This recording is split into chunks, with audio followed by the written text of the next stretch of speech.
नमस्कार, ज्योती अन्नपूर्णा किचनमध्ये तुमचं स्वागत आहे। आज मी तुमच्यासाठी घेऊन आलेली आहे विविध प्रकारच्या चटण्या।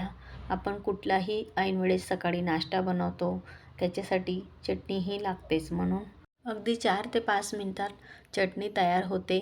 कशी बनवली त्यासाठी व्हिडिओ शेवटपर्यंत जरूर बघा। चला तर मग लगेच रेसिपीला सुरुवात करू। सर्वात आधी मी हिरवी चटणी बनवून घेणार आहे। त्याच्यासाठी मी इथे घेतलेली आहे हिरवी मिरची, पुदिना, लसूण, अद्रक आणि जास्त कोथिंबीर। हे सर्व आपण मिक्सरच्या भांड्यामध्ये टाकायचं आणि एकसारखं फिरवून घ्यायचं। तुम्हाला आवडत असल्यास तुम्ही जिरं देखील वापरू शकता आणि चवीपुरता मीठ किंवा थोडंसं चाट मसाला टाकून अशा पद्धतीने चटणी तयार करून घ्यायची। आता ही चटणी तुम्हाला जास्त दाटसर ठेवायची का पातळ करायची तुमच्या आवडीनुसार करू शकता। चटणीचा कलर बदलायला नको, हिरवा राहण्यासाठी अर्धा लिंबू टाकायचा, म्हणजे चटणीचा कलर टिकून राहील आणि चवीला देखील चटणी छान लागेल। अशी आपली पुदिन्याची हिरवी चटणी तयार आहे। आता मी इथे लगेच चिंच गुळाची चटणी बनवून दाखवणार आहे। त्याच्यासाठी घेतली थोडीशी बी काढून घेतलेली चिंच आणि बी काढलेलं खजूर आणि गूळ। हे सर्व आपण मिक्सरमध्ये वाटून घ्यायचं। आता मी आधी चिंचेचा कोळ काढून तुम्हाला चिंचणी कशी बनवतात ते दाखवलेलं आहे। तरी आता आपण फक्त ऐनवेळेस खाण्यासाठी अशा पद्धतीने चटणी बनवणार आहोत। त्याच्यातच मी टाकलं थोडंसं जिरं आणि धना पावडर आणि 2 ते 3 लवंग, मिरे आणि दालचिनीचा तुकडा। असं सर्व एकसारखं मिक्सरमध्ये आधी कोरडंच फिरवून घ्यायचं आणि अशा पद्धतीने गर तयार करून घ्यायचा आणि थोडंसं नंतर त्याच्यात अर्धी वाटी पाणी टाकायचं, परत एकसारखं फिरवून घ्यायचं।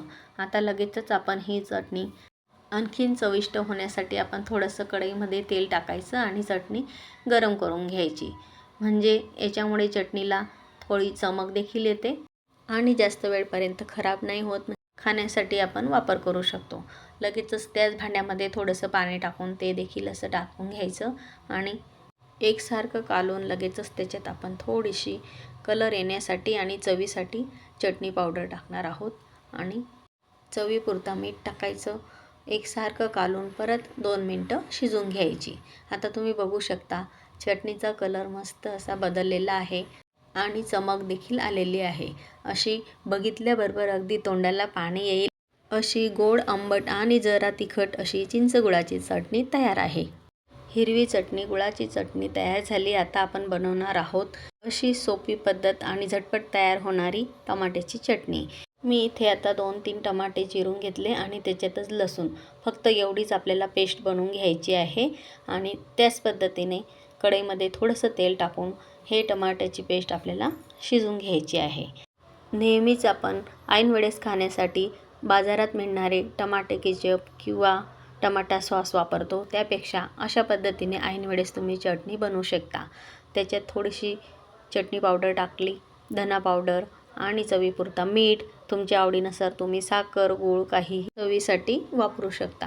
आता ही चटणी देखील 2 ते 3 मिनटं मस्त अशी मी शिजवून घेतलेली आहे। अख्खे टमाटे शिजवून त्यापासून आपण टमाटा सॉस किंवा टमाटा केचप बनवतो, ती व्हिडिओ मी पुढे दाखवणार आहे। आता फक्त आपण ऐनवेळेस नाश्त्यासोबत खाण्यासाठी अशा पद्धतीने चटणी तयार करू शकता। तयार आहे आपली टमाट्याची चटणी।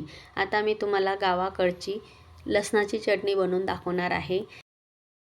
ही चटणी आमच्याकडे लसूण आणि अख्खी लाल मिरचीचा वापर करून बनवतात, पण मी तुम्हाला ऐनवेळेस चटणी पावडर आणि लसूणचा वापर करून बनवून दाखवली।